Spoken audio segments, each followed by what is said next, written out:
No Agenda 47 de hoje, um homem é preso na Flórida após ameaçar agentes da ICE e Estado aprova lei polêmica que proíbe chineses e cidadãos de outros 6 países de comprarem imóveis.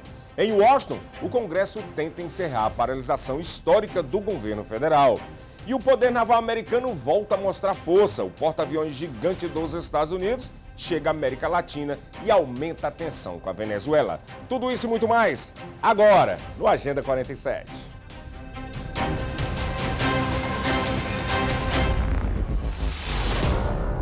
Olá, sejam bem-vindos ao Agenda 47, jornal dedicado a acompanhar de perto as principais ações que são relacionadas ou envolvem o 47º presidente dos Estados Unidos, Donald Trump, destacando os impactos diretos na vida dos imigrantes e na política americana. Estamos presentes em várias plataformas para que você fique sempre bem informado. Em todos os Estados Unidos e Canadá pela SBT Television, SIC Internacional, e também na nossa plataforma de streaming SBT Plus. E claro, no nosso canal no YouTube, Seaba Brazilian Television. Informação de qualidade, credibilidade e conexão direta com a nossa comunidade, onde quer que você esteja. O Departamento de Segurança Interna dos Estados Unidos, o DHS, anunciou no último sábado, dia 2, a prisão de Giuseppe Giancola Jr., de 72 anos, em Fort Myers, na Flórida, sob a acusação de fazer ameaças de morte contra agentes do ICE em redes sociais. Segundo as autoridades, Giancola usava o pseudônimo de Cain Delon na plataforma Blue Sky, onde escreveu frases como "atirem nos nazistas do ICE", como nos cães raivosos que são. E se eles chegarem perto de mim, eu atiro para matar. O DHS também informou que as ameaças de morte contra agentes do ICE aumentaram 8.000%, enquanto os ataques físicos cresceram em torno de 1.000% no atual contexto migratório. A autoridade citada, Tricia McClain, declarou que quem ameaçar as forças da lei acabará atrás das grades, como este homem. Um tribunal federal de apelações dos Estados Unidos manteve a validade do Senate Bill 264, uma lei que foi aprovada em 2023 no estado da Flórida e assinada pelo então governador Ron DeSantis, que impede cidadãos de países como a China, Venezuela, Irã, Cuba, Coreia do Norte, Rússia e Síria de adquirir imóveis no estado, especialmente próximo a bases militares ou infraestruturas estratégicas. O governo estadual da Flórida argumenta que a medida visa proteger a segurança nacional de organizações de direitos civis, inclusive apontam como discriminação e violação dos princípios constitucionais. A decisão fortalece o posicionamento político de DeSantis e pode abrir, inclusive, caminho para leis semelhantes em outros estados.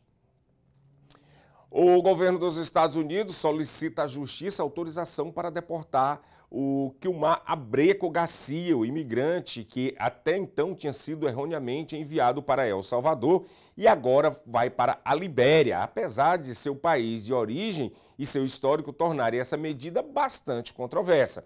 Os advogados de Abrego Garcia dizem que ele está sendo alvo de retaliação por ter revertido a sua deportação e reivindicam que ele seja, de fato, enviado a Costa Rica, um país que ele aceitou e o país também aceitou recebê-lo. Em Chicago, o Departamento de Segurança Interna confirmou que o motorista de um Jeep preto abriu fogo contra agentes da patrulha de fronteira durante uma operação de imigração na esquina da 26th Street com a Kedzie Avenue, no sábado 8.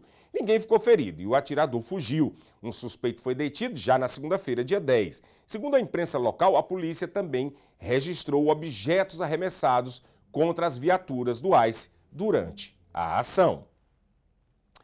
Uma mobilização inédita da patrulha de fronteira dos Estados Unidos está prestes a se desenrolar. Segundo fontes oficiais, o comandante Greg Bovino poderá deixar a cidade de Chicago ainda esta semana para liderar uma operação em Charlotte, na Carolina do Norte. A primeira vez que o órgão assume a frente de uma ação em coordenação direta com o Departamento de Imigração e Alfândega dos Estados Unidos, o ICE. Apesar disso, o ICE segue efetuando prisões na cidade em meio a uma escalada de tensões nas cidades alvos da política imigratória da administração de Donald Trump. Eu gostaria de fazer só um registro que o bovino, ele é um agente bastante temido lá na região de Chicago. Inclusive, ele foi levado a tribunal por jogar gás lacrimogênio em umas pessoas que estavam num protesto e por não usar câmera corporal para registrar as ações. Ele foi, então, absolvido, saiu, recebeu a orientação do juiz, quer dizer, de uma juíza, que mandou ele usar agora câmeras corporais e não mais utilizar gás de efeito moral quando tiver apenas protesto. Mas ele é bastante temido e está indo, tudo indica, para a Carolina do Norte.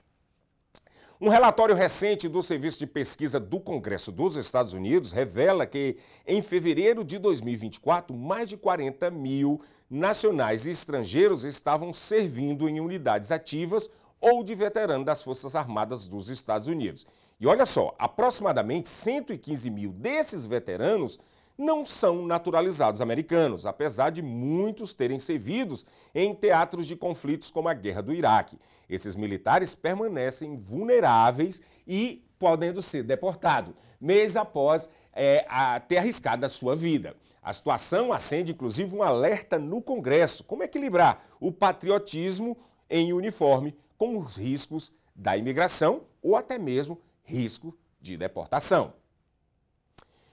Em Belém, nos corredores da COP30, a jornalista da Globo News, Andréa Sadi, esperou, olha só, gente, o governador da Califórnia, Gavin Newsom, de sair do banheiro para fazer uma entrevista exclusiva. E ela conseguiu. E ele, inclusive, não poupou críticas ao presidente Donald Trump.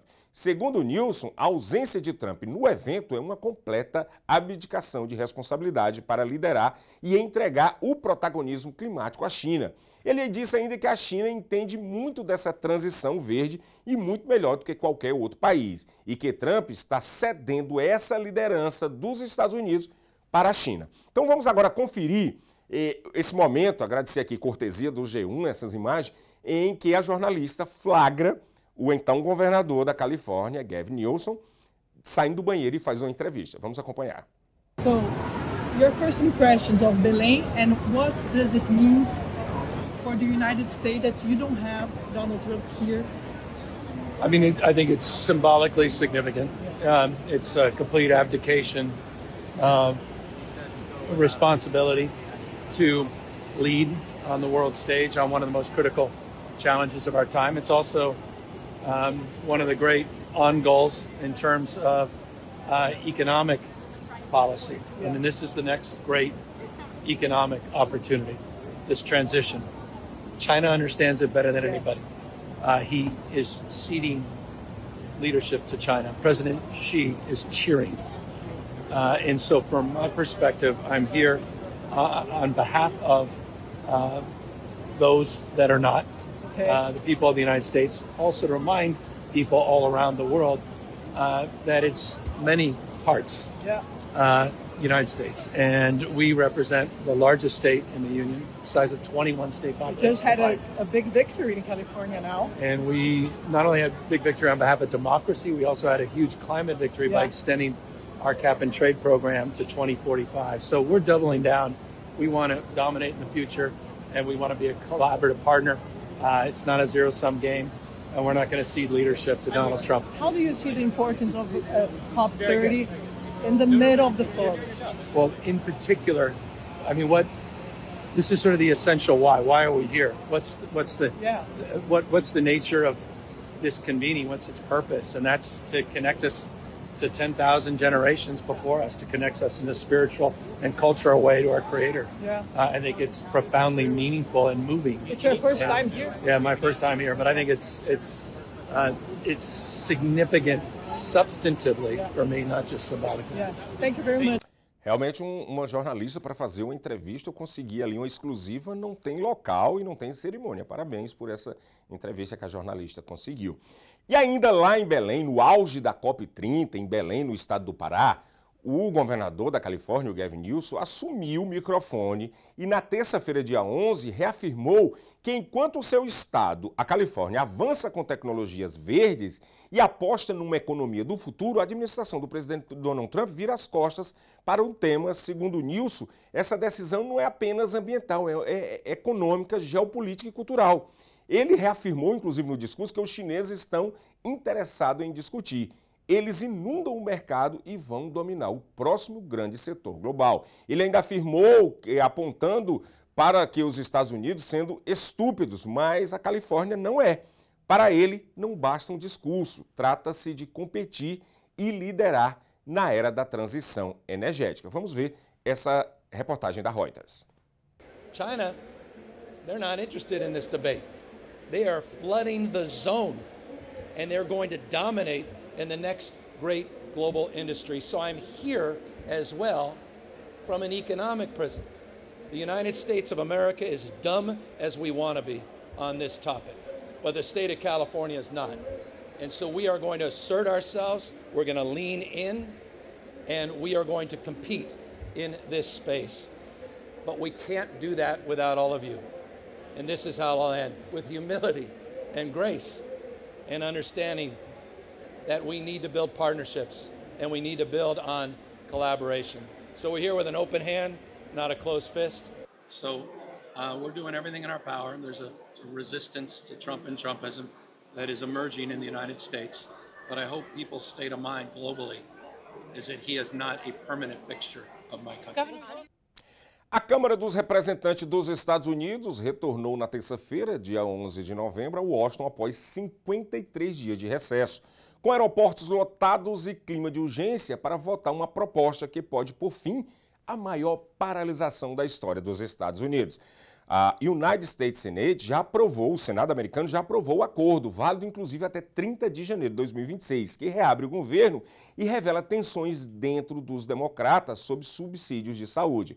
Mas alguns deputados, gente, olha só, estão tendo dificuldade de chegar até Washington, devido a quê? Aos atrasos e cancelamentos nos aeroportos. Confira. Members of the Republican-controlled House of Representatives headed back to Washington on Tuesday after the Senate voted to approve a deal to reopen the government. A vote in the House was expected to occur Wednesday afternoon. Republican Representative Derek Van Orden of Wisconsin said in a post on X that he was hitting the road instead of booking a flight to return to the nation's capital. Because they shut down the government, the Democrats, the flights are too unreliable. So I'm going to ride on a motorcycle. It's going to take about 16 hours or so. It's going to be a little chilly, but I will do my duty. I'm getting back to D.C. We're going to get this country back on track. Airlines canceled nearly 1,200 flights on Tuesday, the fifth consecutive day they have topped 1,000 since the government imposed mandatory flight reductions to address safety concerns. The shutdown has also disrupted the SNAP food aid program, leading to higher demand at this Arizona food bank, including from Tony Miller. Trump is a joke. He's a joke. I work hard, but those little stamps that we get, it helps out. And he's starving the American people. I know he had lost a lot of supporters. He's a joke. The government shutdown is now in its 42nd day and is the longest in U.S. history. The deal to end it would extend funding through January 30th, setting the stage for another potential shutdown showdown and leaving the federal government for now on a path to keep adding about $1.8 trillion a year to its $38 trillion in debt. The deal has divided Democrats, who had sought to extend healthcare subsidies for 24 million Americans past the end of the year, when those subsidies are due to expire. Senate Republicans have agreed to hold a separate vote on the subsidies in December, but there is no guarantee it will pass the chamber. And House Speaker Mike Johnson has yet to say whether the House will even hold a vote. Dos maiores símbolos da Marinha Americana, o porta-aviões USS Gerald R. Ford, considerado o maior do mundo, entrou no dia 11 de novembro na área de responsabilidade do Comando Sul dos Estados Unidos, na América Latina. Segundo a própria Marinha dos Estados Unidos, oficialmente a missão é de combate ao narcotráfico no Caribe. Na prática, o movimento implica uma forte pressão militar de Washington sobre o regime de Nicolás Maduro na Venezuela. A localização exata do navio não foi divulgada, enquanto Caracas anuncia desdobramentos massivos em respostas. E já ainda em relação a esse desdobramento de Caracas, após a confirmação que o porta-aviões USS Gerald R. Ford entrou na área latino-americana de operações, a Venezuela colocou em marcha uma nova fase do Plano Independência 200, com a mobilização massiva de tropas e de sistemas de defesa em resposta ao reforço militar dos Estados Unidos na região, levando, nesse momento, a temperatura entre Caracas e Washington. As autoridades venezuelanas, inclusive, dizem que isso é uma ameaça imperialista. E o Pentágono desconversa, diz que está lutando contra o narcotráfico. Ainda sobre a América Latina e essa questão ainda das forças militares americanas, o presidente da Colômbia, Gustavo Petro, anunciou na terça-feira, dia 11, a suspensão imediata do envio de informações de inteligência de suas forças de segurança para os Estados Unidos. A decisão ocorre em retaliação às ofensivas americanas contra embarcações no Caribe, operações que Bogotá aponta como violações aos direitos humanos. Petro ressaltou que a luta contra as drogas deve se subordinar aos direitos humanos do povo caribenho. Segundo a reportagem da Associated Press, ao menos 75 pessoas foram vítimas das ações de Washington desde agosto em operações que atingiram águas próximas à Colômbia, Venezuela e Pacífico. Esse passo sinaliza um rompimento grave nas relações bilaterais entre Colômbia e Estados Unidos, historicamente parceiras no combate de drogas em todas as épocas que a gente acompanha a história de relação Colômbia e Estados Unidos.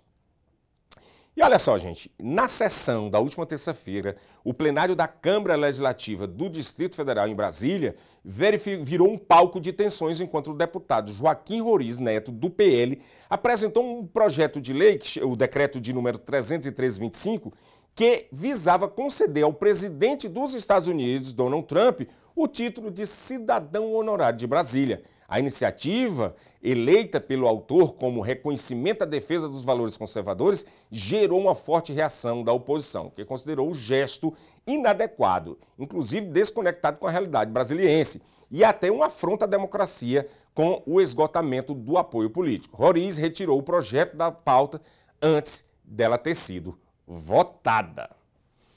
Então, por enquanto, o Trump não será um cidadão de Brasília, né? Pelo menos por enquanto esse projeto, cada um lá no Brasil, né? Esse projeto foi retirado da pauta.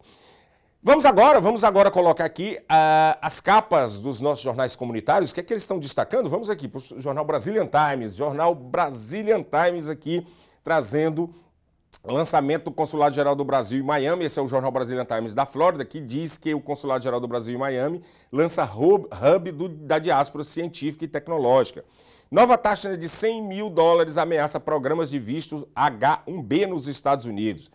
ICE detém mãe na Virgínia, apesar dela comprovar que seu status era legal. Aí tem aqui, a Suprema Corte da Califórnia autoriza a Universidade da Califórnia a contratar estudantes indocumentados. Olha, isso é uma coisa que a Califórnia está indo mesmo de encontro com as coisas do Trump, né? Próxima capa aqui, diretor. Próxima capa, por favor. Vamos lá, próxima capa. Brasileiro morre em acidente causado por motorista embriagado em Lowell, Massachusetts. Essa é a capa do Brazilian Times lá de Massachusetts. Governo Trump quer impedir vistos para imigrantes gordinhos e com doenças crônicas. Essa parece até uma brincadeira, né, gente? Mas é. Brasileiro conquista cargo público em Denver e reforça a representatividade da comunidade imigrante. Esse é o jornal Brazilian Times lá de Massachusetts. Vamos lá, mais um jornal? Vamos lá para mais um? Solta na tela, diretor. Esse é o Brazilian Times de New York, New Jersey e Canérica. Após vencer as eleições, Zohran Mamdani afirma que New York pode mostrar aos Estados Unidos como derrotar Trump. Câmara Municipal de Bridgeport, em Canérica, aprova a resolução contra a cooperação com o ICE. Brasileira é condenada a 6 anos de prisão por vender drogas próximo à escola infantil em Denver, em Canérica. Agentes do ICE atiram em imigrante durante abordagem no Arizona. Olha só, essas são as headlines, essas são as capas do jornal Brazilian Times, que você pode adquiri-los em qualquer estabelecimento brasileiro nos estados onde eles são efetivamente distribuídos, tá bom? Olha, quero pedir mais uma vez a você, continua se inscrevendo no nosso canal, nossa meta de 15 mil inscritores até o final do ano tá muito de pé, gente, porque já estamos aí com 11.600 inscritos. A gente precisa dessa força, até porque a gente está vindo aí, a TV Brasil está vindo aí, e a gente vai conectar essas informações. Vai ser muito bacana ter vocês por lá. Comenta, compartilha, dá o like, dá o dislike se não gostou, e principalmente, ó, ativa aqui o sininho das notificações, tá bom? Antes de terminar, diretor, peraí, calma aí. Antes de terminar, eu vou pedir licença até o nosso diretor Márcio lá, licença aqui, meu diretor Carlos Brito, parabenizar hoje o diretor desse programa e o editor de imagem desse programa, que está fazendo meio século de vida.